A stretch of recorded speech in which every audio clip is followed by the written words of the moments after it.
Hello. You are currently watching my episode 2 review of Primeval Series 1. And after my 45-minute long first review, which I really apologise about, obviously this is going to cut shorter, and I stopped the rumbling. Moving on swiftly with the review, I really like this episode. It probably doesn't help if you come into this episode without watching the first one. You probably would be like, what the hell, because they only don't really explain anything from the first episode. They have like a brief previously thing that explains most of the points, but if you miss that, you're screwed. So it's quite bold, and I quite like it because it just means you've got to go watch the first one, which is quite bold of them, and I quite like that. I like the fact they don't use a big lumbering dinosaur, which they could have done quite easily for this one. Instead, they use something different, which is probably more creepy for people who have a fear of spiders and centipedes. The thing I really like about this one is how the beginning's quite slow and a bit like you could only kind of watch it once or twice without getting a bit bored, like rewatching it. But the ending's like really, it's built up really well. I really like it. There's quite a lot of filler subplots, but they're good filler subplots. Like the Abby and Connor relationship expands their characters. Great bit where he's like, Connor basically bribes Abby to go, or blackmails her, because if on this little date, because he thinks that he's found an anomaly, he kind of wants to prove himself to everyone, and he goes to this anomaly site. He takes Abby with him, and he's trying to get her to like him, and it's just really funny to watch. And then she says I want to ask you a private question, and he's like, this is the moment, and she's just like, is Steven seeing anyone? He's just like, oh, he's heartbroken, you just feel sorry for him. But then he goes and says Steven's gay, which is just, gotta love Connor. What else? There's the spiders on the tube, prehistoric spiders, and the arthropora, which are exaggerated slightly, but for story purposes it helps, so I'm not going to moan about that. I really like the creatures for this episode.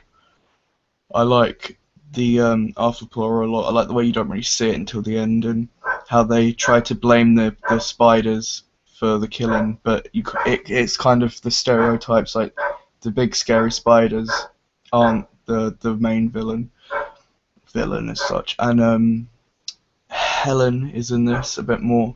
Kind of see how manipulative she is. Like, she leaves Steven for dead, just sends him a message, and like lets Cutter to go through these tunnels, and it's twisted, and I really like that. The music's great in this episode. Claudia's brilliant. She's on fire in this episode. She's got some great one-liners, as does Lester, which is really nice to see. There's a really good scene where Cutter and Abby and Steven, they go down, see the anomaly, and he's like, Cutter's just like, what's happened to us? What's happening? And I really like that. It sums up their relationship quite well. Like, not relationship, but the story at this point. Like, their lives have just been turned upside down.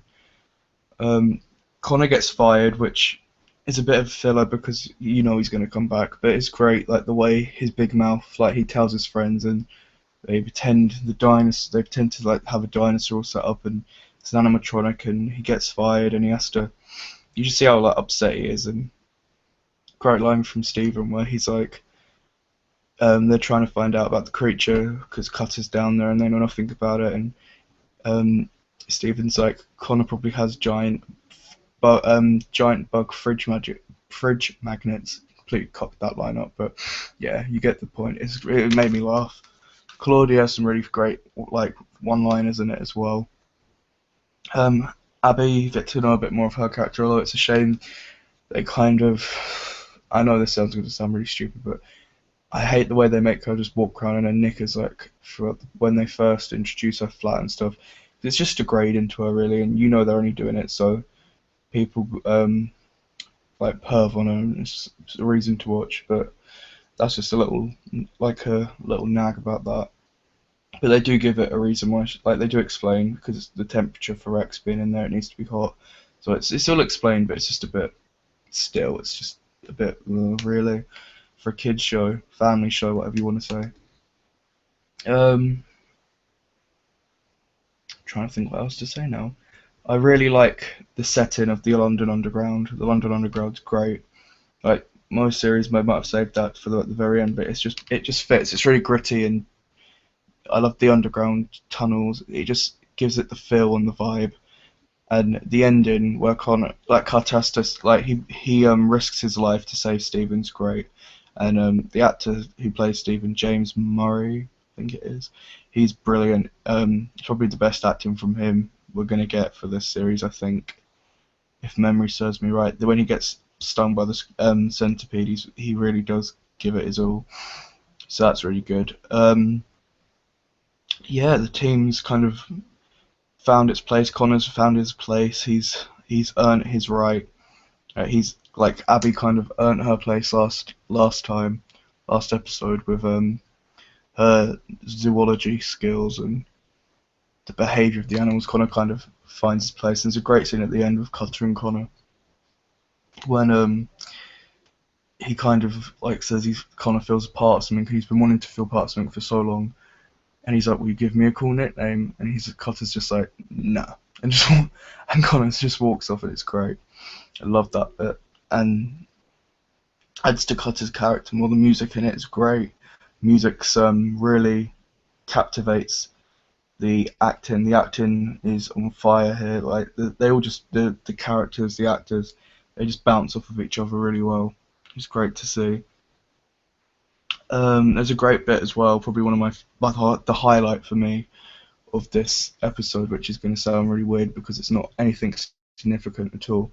It's just a little touch when Ryan goes down and with his men and they have to see what's going on, and they find the creatures. They come back up and tell them, and Cutter's about to go down there, and Ryan gives him a gun, and he's like, "No, we need torches," because it's just so in character for Cutter not to want to kill anything. He wants to observe. He's not a trained professional gunman. He's a scientist. He's not supposed to be like that. And I really like that.